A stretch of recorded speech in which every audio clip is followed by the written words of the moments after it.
جس علامہ اقبال نے انویژن کیا تھا اپنے آپ کو کہ میں مر کے جب فرشتے مجھے حضور کے پاس لے گئے تو کیا ہوا.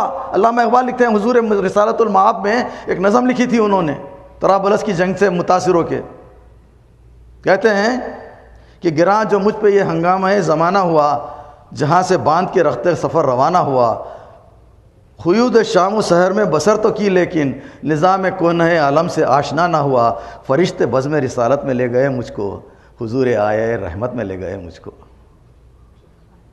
کہا حضور نے اے اندلیب باغ حجاز، اے حجاز کے باغ کے بلبل. اللہ اقبال کو حضور مخاطب کر رہے ہیں.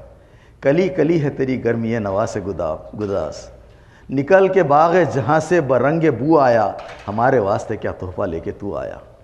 سرکار پوچھ رہے ہیں اقبال سے.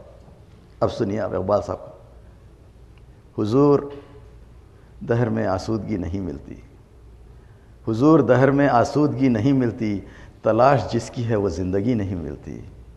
ہزاروں لالو گل ہیں ریاض ہستی میں، وفا کی جس میں ہو بو وہ کلی نہیں ملتی. تیرے نام لینے والے لاکھ ہیں یا رسول اللہ، مگر کوئی وفادار نہیں ملتا. سب کہتے ہیں کہ تیرے سے محبت کرتے ہیں اور سب تیری سنت کے خلاف کرتے ہیں. گلائے جفائے وفا نما جو حرم کو اہل حرم سے ہے، کسی بت کدے میں بیاں کروں تو کہے صنم بھی ہری ہری. یہ ایسے ظالم لوگ ہیں کہ تیرے سے وفا کا دعویٰ کرتے ہیں مگر ایسے کام کرتے ہیں کہ اگر میں جا کے بت کدے میں بیان کروں تو بت بھی چیخ اٹھے کہ ہری ہری یہ کیا ہو رہا ہے. مسلمان ایسا کرتے ہیں. حضور دہر میں آسودگی نہیں ملتی، تلاش جس کی ہے وہ زندگی نہیں ملتی. ہزاروں لالاؤ گل ہیں ریاض ہستی میں، وفا کی جس میں ہو بو وہ کلی نہیں ملتی.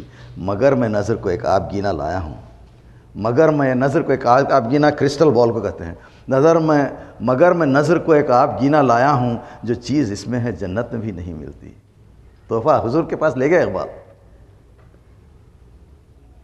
جو چیز اس میں ہے جنت میں بھی نہیں ملتی، جھلکتی ہے تیری امت کی آبرو اس میں، جھلکتی ہے تیری امت کی آبرو اس میں. طرابلس کے شہیدوں کا ہے لہو اس میں. میں ان کا خون لے کے آیا ہوں آپ کے لیے تحفتاً، کہ یہ لوگ تھے جو آپ پہ سے جان نثار کر دیے. جنت میں نہیں ملتی. جنت ایک بڑی خوبصورت جگہ ہے، لیکن جنت میں بھی بعض لوگ ایسے ہیں جو پھر دنیا میں آنا چاہیں گے. جنت سے بھی پتہ ہے کون ہے وہ؟ شہید کو اللہ تعالیٰ اتنا مزہ دے گا، جو گردن اللہ کے راستے میں کٹتی ہے اس کو اتنا مزہ آئے گا کہ اللہ سے دعا کرے گا کہ 100 دفعہ مجھے دنیا میں بھیج، 100 دفعہ میں یہ گردن کٹا دوں تیرے راستے میں. یہ چیز ہے. دیکھیے مصر و حجاز سے گزر، پارس و شام سے گزر.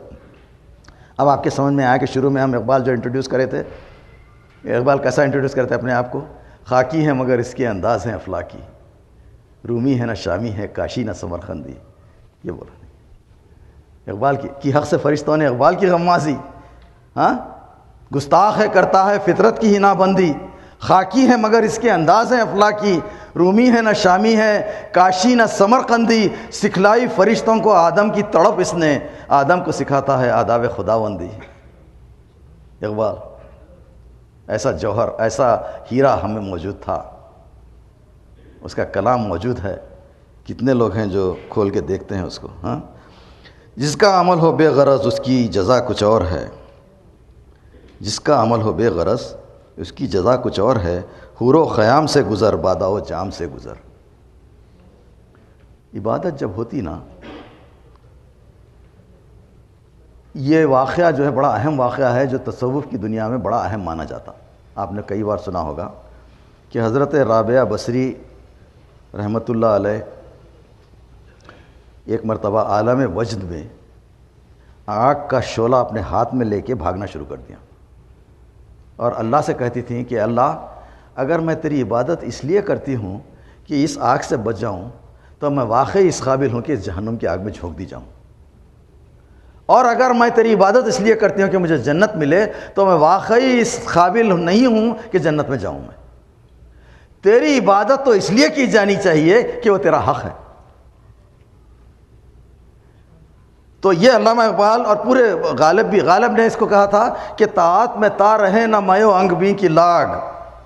میں شراب ملیں گی جنت میں، انگ بھی شہد ملیں گا جنت میں، اس کی لالچ نہ ہو عبادت میں. طاعت میں تا رہے نہ میو انگ بھی کی لاگ، دوزخ میں لے کے ڈال دو کوئی بہشت کو.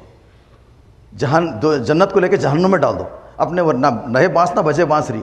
عبادت اس لیے کی جانی ہے کہ جانے کی چاہیے کہ جنت میں جائیں، اس لیے کی جانی ہے کہ اللہ کا حق ہے وہ۔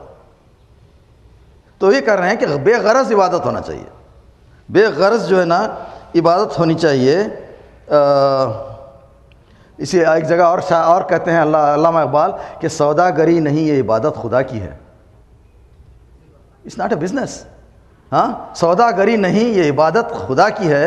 اے بے خبر جزا کی تمنا بھی چھوڑ دے، اے بے خبر جزا کی تمنا بھی چھوڑ دے۔ ہاں علامہ اقبال کا مجنون نے شہر چھوڑا ہے تو صحرا بھی چھوڑ دے، پر نظارے کی ہوس ہے تو لیلا بھی چھوڑ دے۔ ہاں اچھا ہے دل کے ساتھ رہے پاسبان عقل، لیکن کبھی کبھی اسے تنہا بھی چھوڑ دے۔ کیا پیاری غزل ہے، دیکھیے آپ۔